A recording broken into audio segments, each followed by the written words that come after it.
दूसरों की बुरी बातों पर ध्यान न दें, अपने लक्ष्य की ओर बढ़ते रहना चाहिए। जो लोग दूसरों की बुरी बातों पर ध्यान देते हैं, वे अपने लक्ष्य से भटक जाते हैं।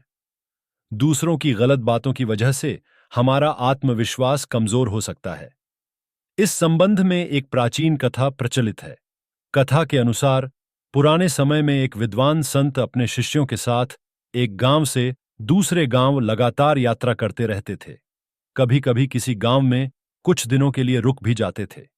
ऐसी एक यात्रा में संत अपने शिष्यों के साथ जा रहे थे, तो शाम हो गई तो संत अपने शिष्यों के साथ उसी गांव में रुक गए। संत ने गांव के बाहर अपनी कुटिया बनाई थी।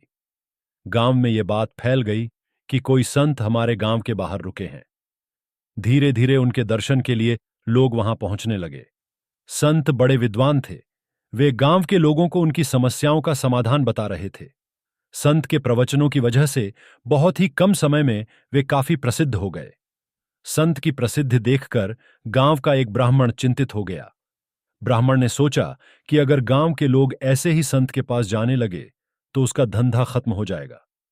अपने इस डर की वजह से उसने गांव में संत की बुराई करना शुरू कर दी।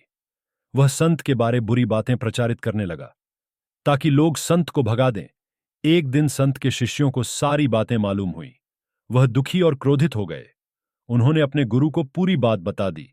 संत ने उनसे कहा कि हमें ऐसी बातों पर ध्यान नहीं देना चाहिए। उस ब्राह्मण से लड़ाई करने के बाद भी ये बातें फैलना बंद नहीं होंगी। हमें सिर्फ अपने काम पर ध्यान देना चाहिए। ये बातें सुनकर शिष्य संतुष्ट नहीं हुए। संत समझ गए कि शिष्यों का मन शांत नहीं हुआ है। उन्होंने एक प्रसंग शिष्यों को सुनाया। संत बोले कि एक हाथी जंगल छोड़कर गांव में आ गया। गांव के कुत्ते हाथी को देखकर भौंक रहे थे, लेकिन हाथी अपने मस्त चाल में आगे बढ़ रहा था। उस पर कुत्तों के भौंकने का कोई असर नहीं हो रहा था। कुछ ही देर में कुत्ते थक गए और उन्होंने भौंकना बंद कर दिया। हमें भी बुराई करने वाले लोगों से इसी तरह पेश आना चाहिए। हमें सिर्फ अपने लक्ष्य पर ध्यान देना चाहिए। अपना काम ईमानदारी से करते रहेंगे तो एक दिन लोगों को मालूम हो जाएगा कि हमारे खिलाफ फैलाई गई बुरी बातें गलत हैं। शिष्य ये बातें सुनकर संतुष्ट हो गए और अपने काम में लग गए। इस कहानी से सीख यही है कि हमें भी उन लोगों पर ध्यान नहीं देना चाहिए जो हमारी बुराई करते हैं।